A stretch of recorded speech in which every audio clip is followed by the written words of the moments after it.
L'Église catholique fait mémoire de Saint Jean Bosco et de Sainte Marcelle. Saint Jean Bosco. Plus de 300 gens auraient illustré ce nom qui signifie « Le Seigneur fait grâce ».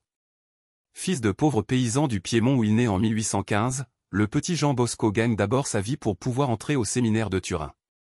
Ordonné prêtre en 1841, il est chargé des adolescents abandonnés et délinquants. Il ouvre pour eux l'oratoire qui va devenir un gigantesque patronage comportant foyers d'apprentis, cours du soir, école secondaire, colonies de vacances. Organisateur et pédagogue génial, dont Bosco s'entoure de toute une équipe de jeunes prêtres, avec eux, il fonde en 1859 la Société de Saint-François de Sales. Les Salésiens sont l'une des congrégations les plus nombreuses et les plus dynamiques du monde. Il compte encore aujourd'hui 17 000 membres avec quelques 1400 écoles classiques et professionnelles.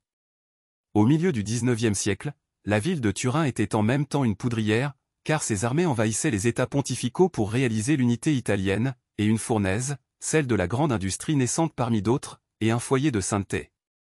Avec Jean Bosco, Joseph Cottolengo, Léonard Murialdo et Joseph Cafasso rayonnait une sainteté ardente, de type moderne et très engagée. Tous avaient la hantise de la jeunesse ouvrière, lancée sans préparation ni protection dans les bouleversements d'une économie explosive. Ils proclamaient, comme plus tard le cardinal Cardin en Belgique lors de la fondation de la JOC, Jeunesse ouvrière chrétienne, que la dignité d'un jeune travailleur vaut plus que tout l'or du monde.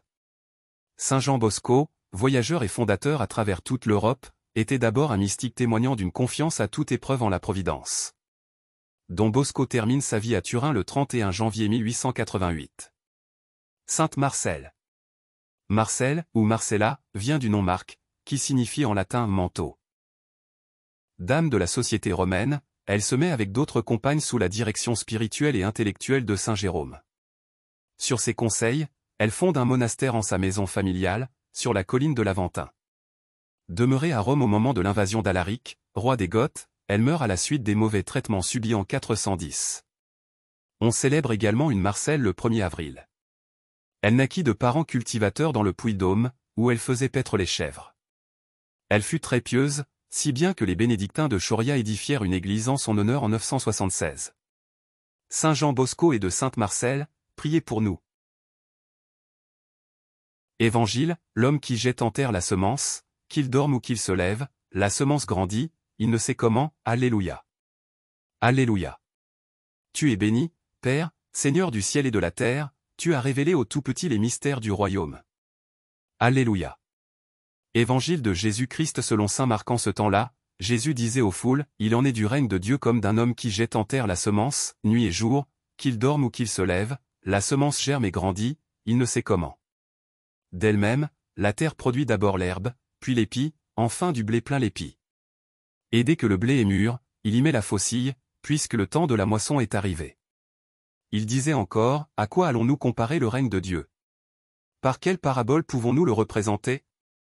Il est comme une graine de moutarde, quand on la sème en terre, elle est la plus petite de toutes les semences. Mais quand on l'a semée, elle grandit et dépasse toutes les plantes potagères, et elle étend de longues branches, si bien que les oiseaux du ciel peuvent faire leur nid à son ombre. Par de nombreuses paraboles semblables, Jésus leur annonçait la parole, dans la mesure où ils étaient capables de l'entendre. Il ne leur disait rien sans parabole, mais il expliquait tout à ses disciples en particulier. Acclamons la parole de Dieu.